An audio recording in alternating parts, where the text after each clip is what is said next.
E aí, galerinha do sexto ano, tudo bem com vocês? Espero que sim. Melhor se a gente estivesse na rotina normal, né? Tão com saudade da escola? Fala a verdade. Eu tô com saudade sim. Não é bom ficar em casa do jeito que a gente tá. E é um prazer estar com vocês aqui, tá? É o nosso primeiro encontro. Vocês já estão tendo aula à distância desde segunda-feira, mas comigo é a primeira vez. Você, nesse instante, vai recapitular uma lição que a gente já tinha começado na sala de aula.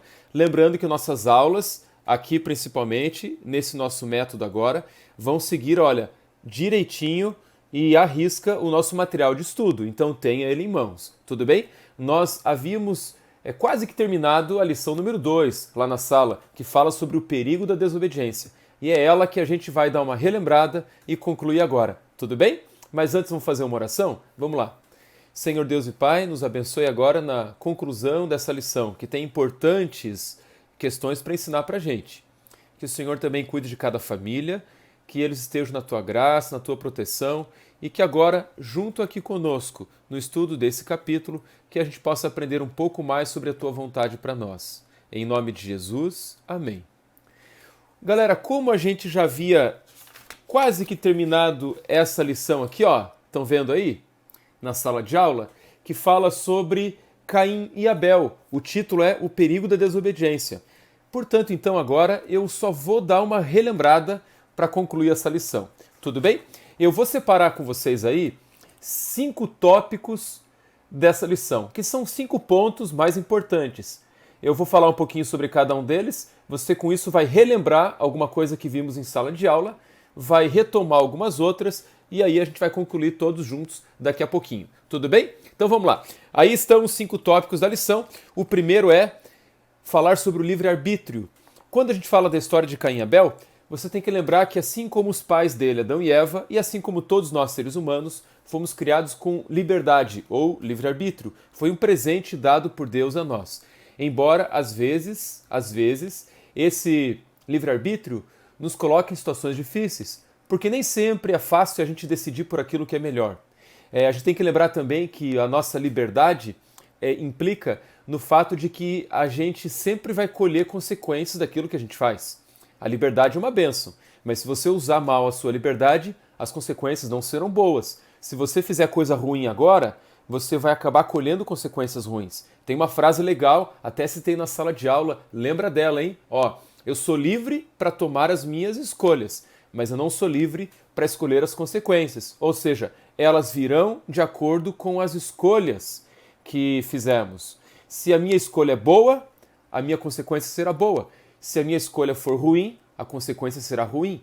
Não dá para ter uma escolha ruim e uma consequência boa. Por exemplo, se alguém decide fumar, é uma escolha ruim, né? Infelizmente. Dá para ter saúde dessa maneira? Não. A escolha é ruim, a consequência será ruim. Tudo bem?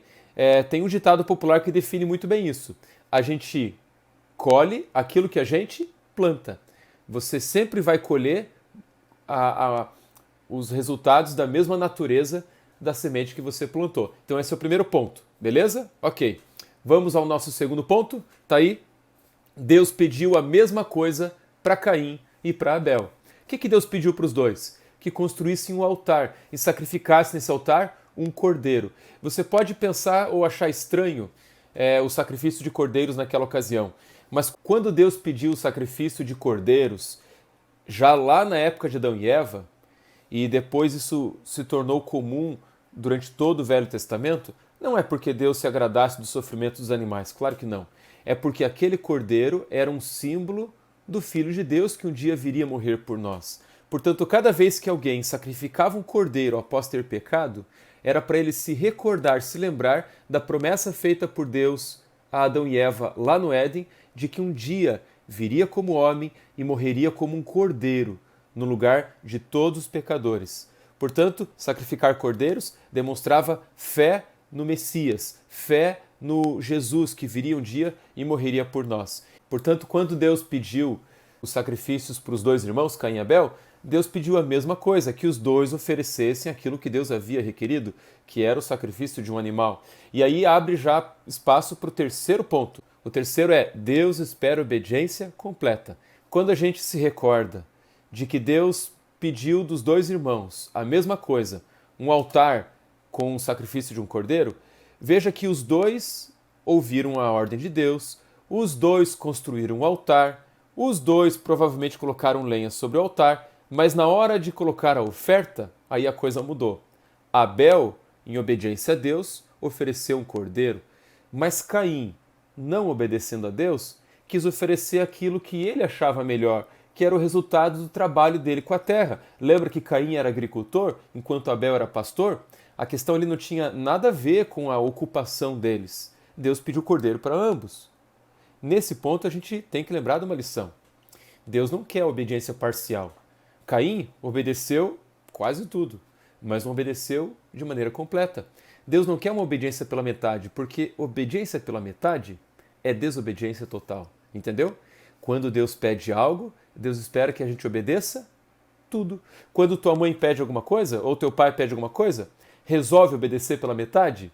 De repente a mãe fala assim, olha, filho, filha, lava a louça para a mãe e depois passa o pano no chão.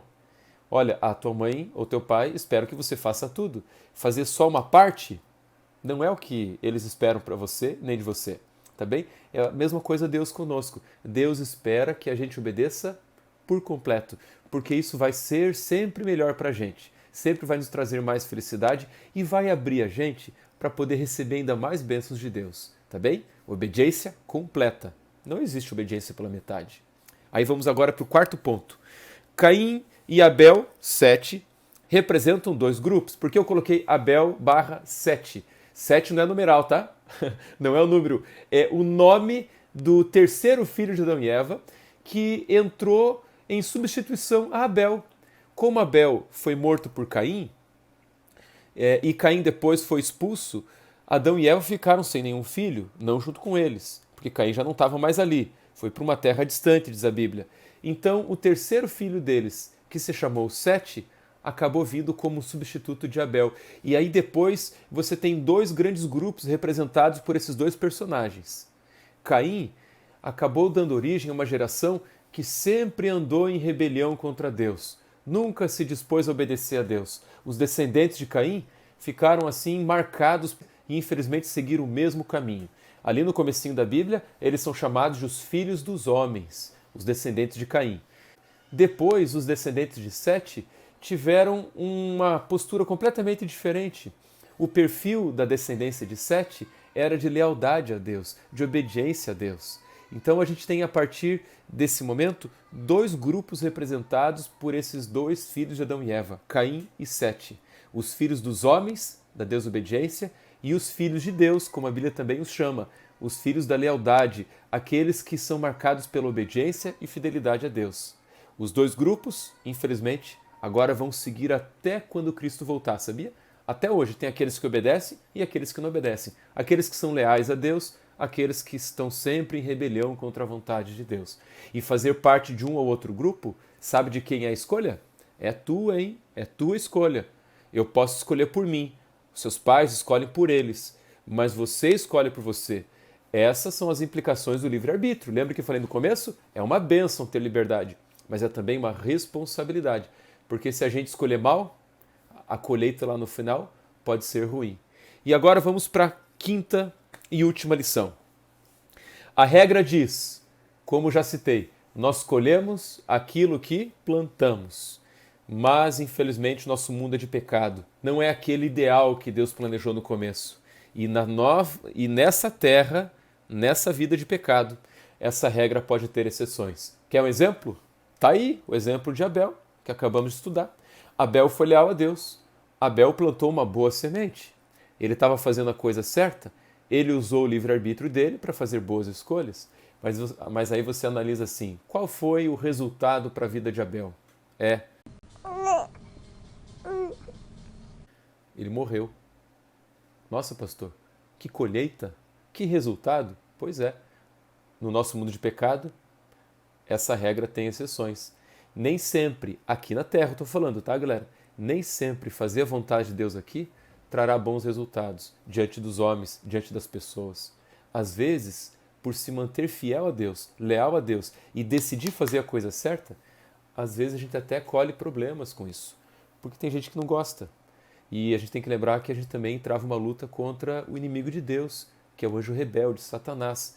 E todo esse contexto de pecado, às vezes procura dificultar a nossa situação.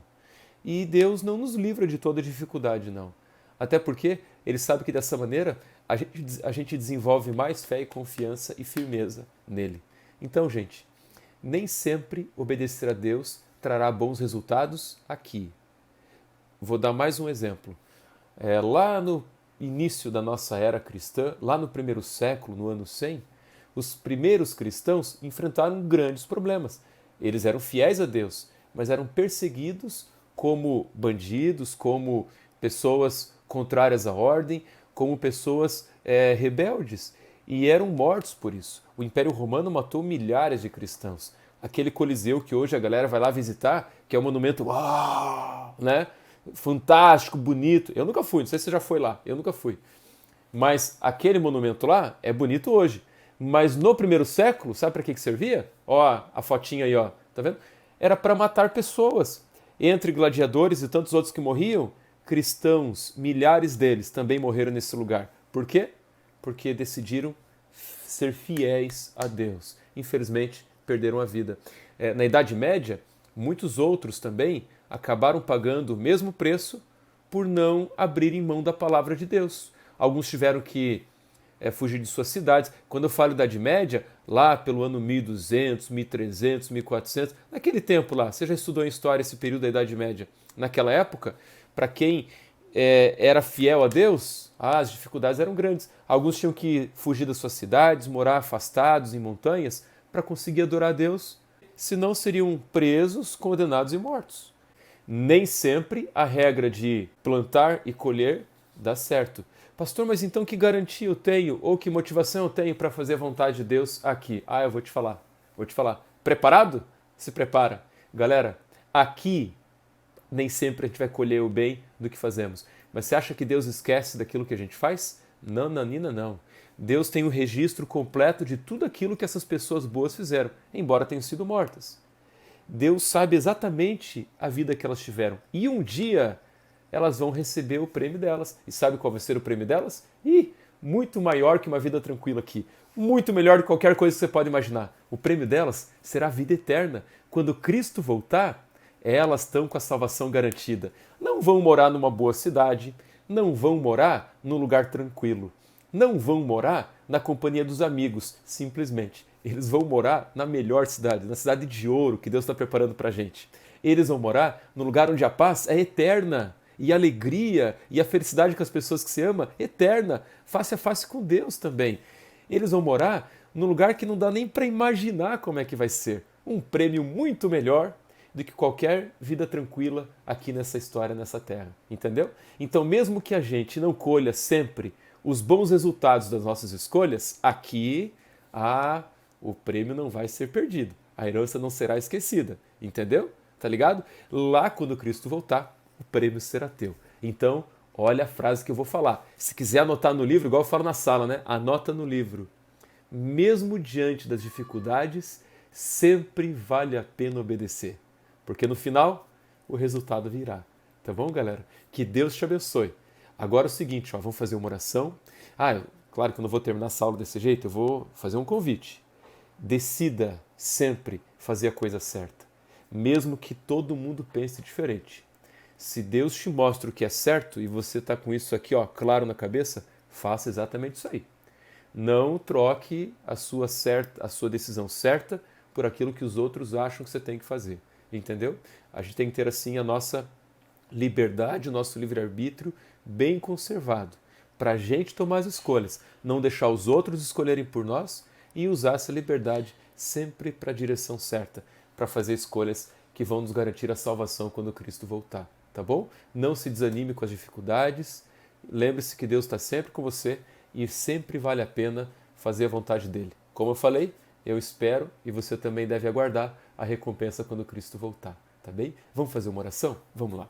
Senhor Deus e Pai, abençoe esses alunos e eu também, que a gente consiga usar a nossa liberdade com inteligência, preservando sempre a nossa autonomia, quer dizer, nós decidindo por nós mesmos, para que a gente colha boas consequências. E a melhor de todas as consequências, mesmo que nessa terra algumas dificuldades a gente enfrente, mas a melhor das consequências finais é a salvação quando Cristo voltar. E que essa seja a herança de todo mundo aqui dessa sala e as famílias deles também.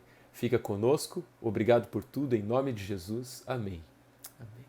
Galera, preste atenção nas atividades que eu deixei ali no roteiro da aula, tá bem? Cumpra passo a passo e o último é fazer os exercícios do capítulo 2. Na sala eu já havia pedido para você fazer o exercício do capítulo 1. Se não fez, deixa feito. Agora faça o 2. Fazendo o exercício do capítulo 2, são várias páginas, tá? Não é pouquinho.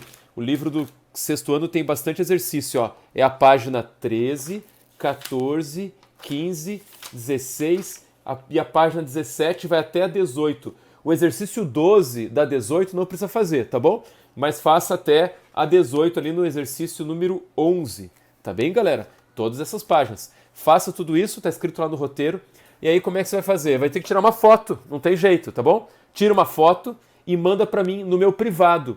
Não coloca no grupo aí. Eu vou colocar no roteiro o meu número pessoal e você manda lá com o teu nome. Você tem que colocar o teu nome. Sabe o que você faz? Na primeira fotinha ali do primeiro exercício, você coloca o teu nome escrito na apostila. Aí tira a foto com o teu nome completo, tá? Tira a foto com o teu nome, aí as outras vão estar juntas e eu vou saber que é teu. Beleza? Para eu registrar a tua tarefa. Fique com Deus. Um abraço, galera.